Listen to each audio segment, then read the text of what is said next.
Good morning everyone. मी doctor Vidya Channe e क्लासमध्ये आपणा सर्वांचं स्वागत करते.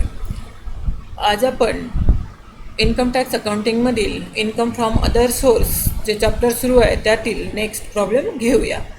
प्रॉब्लेम अशा प्रकारे आहे. Mrs Rekha submits the following details of her income. Number 1 दिलेला आहे फॅमिली पेन्शन. मिस्टेस रेखा ज्या आहेत त्यांचे इन्कम खालीलप्रमाणे दिलेलं आहे त्यांनी, तर ते इन्कम आपण बघूया. नंबर 1 दिलेला आहे family pension from state government ₹30,000. State गव्हर्नमेंटकडून त्यांना फॅमिली पेन्शन मिळते ₹30,000. Royalty received from publishers she spend ₹5,000 for printing ₹50,000. Royalty पब्लिशर्सकडून त्यांना बुक पब्लिश करण्याकरता रॉयल्टी मिळत आहे 50,000 आणि त्याच्याशी रिलेटेड जो प्रिंटिंग एक्सपेन्सेस आलेला आहे तो आहे 5,000. Number 3 winning from lottery net ₹56,000. लॉटरीपासून इन्कम मिळालेला आहे 56,000 पण नेट आहे, आपल्याला ग्रॉस करायचं आहे. Number 4 winning from horse race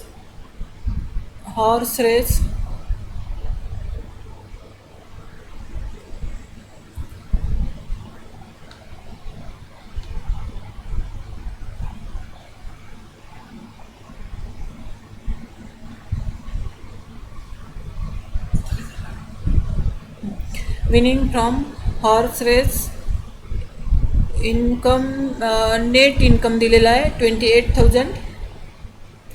28,000 net दिलेला आहे, आपल्याला ग्रॉस करायचं आहे. इंटरेस्ट ऑन नंबर 5 दिलेला आहे interest on tax free debentures listed ₹7,200.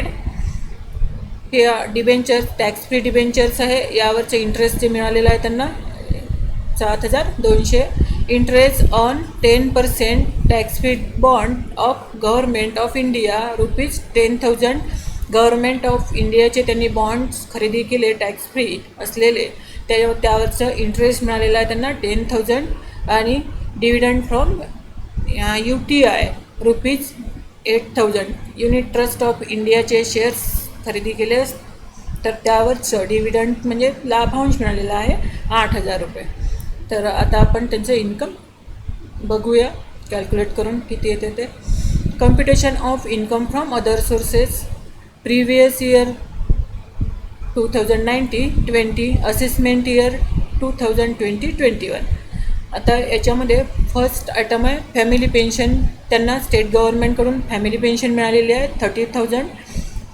यामध्ये received pension family pension inner कॉलममध्ये लिहायची आहे 30,000 मायनस डिडक्शन घ्यायची आहे. डिडक्शनमध्ये नंबर A दिलेला आहे आणि नंबर B दिलेला आहे. एमध्ये 1/3 of received pension. Received pension किती आहे 30,000 म्हणजेच 30,000.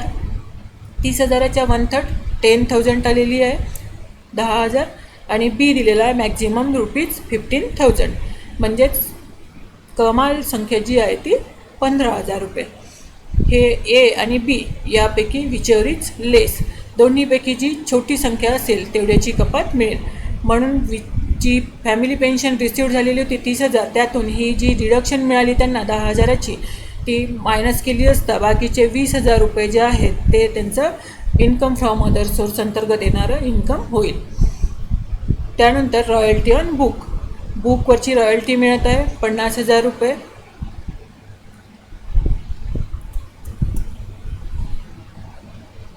त्यातून बुक प्रिंटिंग करण्याकरता त्यांना खर्च आलेला आहे, एक्सपेन्सेस आलेला आहे ₹5,000. तर तो अलाऊ आहे. आपण मागच्या प्रॉब्लेममध्येही बघितलेलं होतं की बुकवरची रॉयल्टी मिळत असेल आणि बुक पब्लिश करण्याकरता काही एक्सपेन्सेस आला असेल तर त्याची डिडक्शन मिळते. इथे ₹5,000 प्रिंटिंग एक्सपेन्सेस आलेला आहे, तर तो ₹5,000 मायनस केले तर त्यांचं इन्कम ₹45,000 एवढं होईल बुक पासून मिळालेल्या रॉयल्टीवर. त्याच्यानंतर winning from lottery net amount दिलेली आहे. तर ही नेट अमाऊंट ग्रॉस करायची आहे आपल्याला. Winning from lottery 56,000 upon 70 × 100. 70 कशा आलेल्या आहेत 100 अपॉन 100 मायनस 30 म्हणजेच विनिंग फ्रॉम लॉटरी किंवा कॅज्युअल इन्कम, जेही कुठलं कॅज्युअल इन्कम आहे, कॅज्युअल इन्कमचे तुम्हाला माहिती आहे आयटम किती आहेत ते, त्या कॅज्युअल इन्कमवरती टॅक्स रेट जो आहे तो 30% आहे. म्हणून इथे 100 मायनस 30 इज इक्वल टू 70 आलेले आहेत. तर इथे winning from lottery gross amount करताना किती येईल, 56,000 upon 70 into 100 is equal to 80,000. याचं कॅल्क्युलेशन केलं असता 80,000 एवढी अमाऊंट येते. त्यानंतर विनिंग फ्रॉम हॉर्स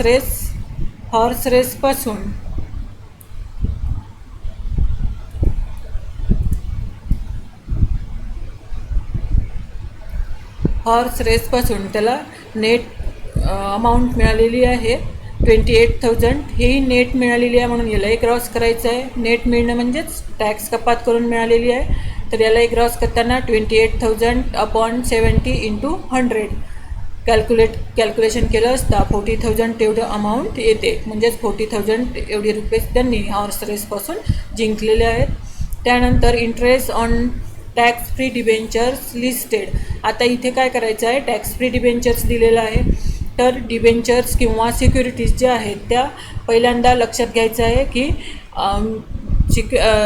गव्हर्मेंट आहे की कमर्शियल आहे, गव्हर्मेंट आहे की कमर्शियल आहे. मग आता गव्हर्मेंट कसं ओळखायचं, गव्हर्मेंट ओळखताना तिथे स्टेट गव्हर्मेंट सिक्युरिटीज किंवा स्टेट गव्हर्मेंट, सेंट्रल गव्हर्मेंट किंवा लोकल अथॉरिटीमध्ये म्युन्सिपल कॉर्पोरेशन किंवा म्युन्सिपल्टी, नगर परिषद, महानगरपालिका अशा प्रकारे लोकल अथॉरिटीमध्ये येईल.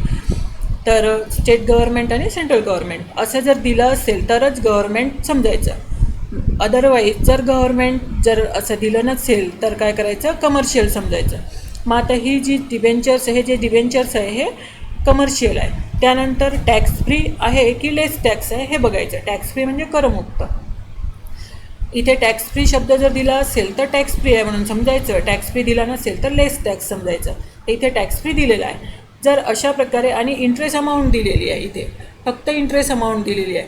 जर कमर्शियल असेल आणि इंटरेस्ट अमाऊंट दिली असेल आणि टॅक्स फ्री असेल तर काय करायचं आहे, याला ग्रॉस करायचं आहे. ग्रॉस करताना 72,000 इंटू, आता इथे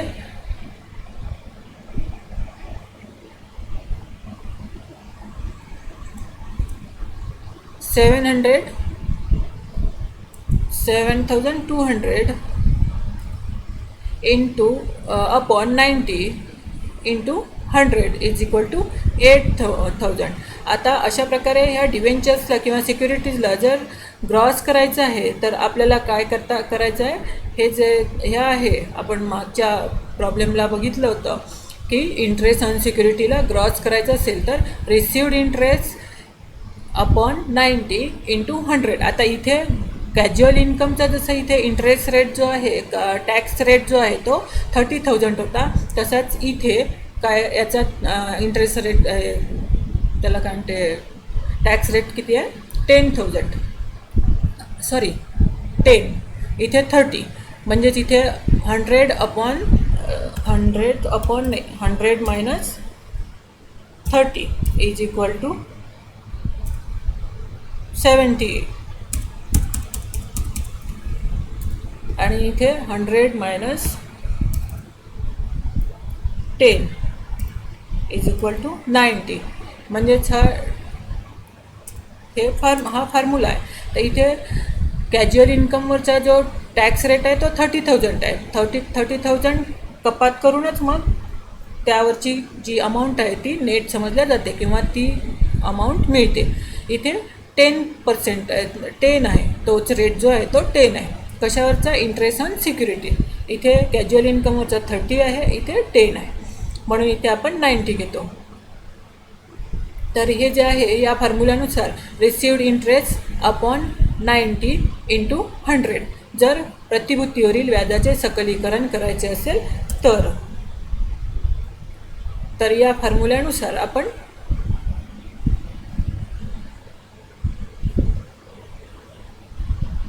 काय केलं, 7,200 upon 90 into 100 is equal to 8,000. त्यानंतर interest on 10% tax free bonds of government of India.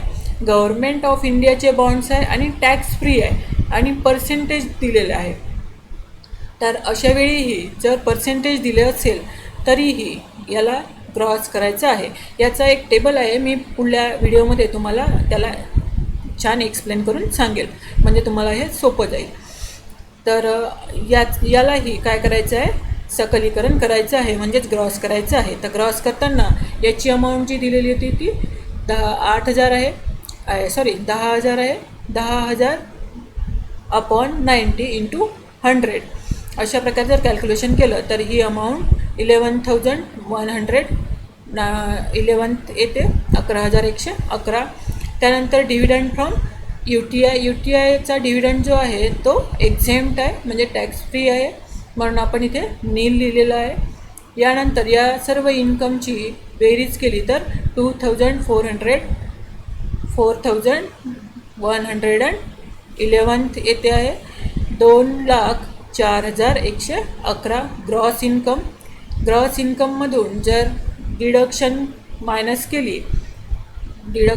केलं अंडर सेक्शन 57(1) तर त्याला आपण काय म्हणतो, इन्कम फ्रॉम अदर सोर्सेस.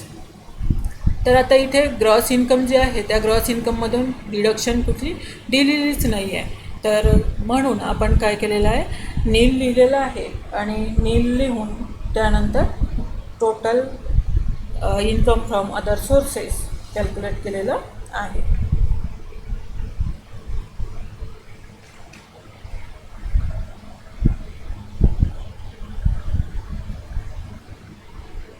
बाकी पुढील भागामध्ये.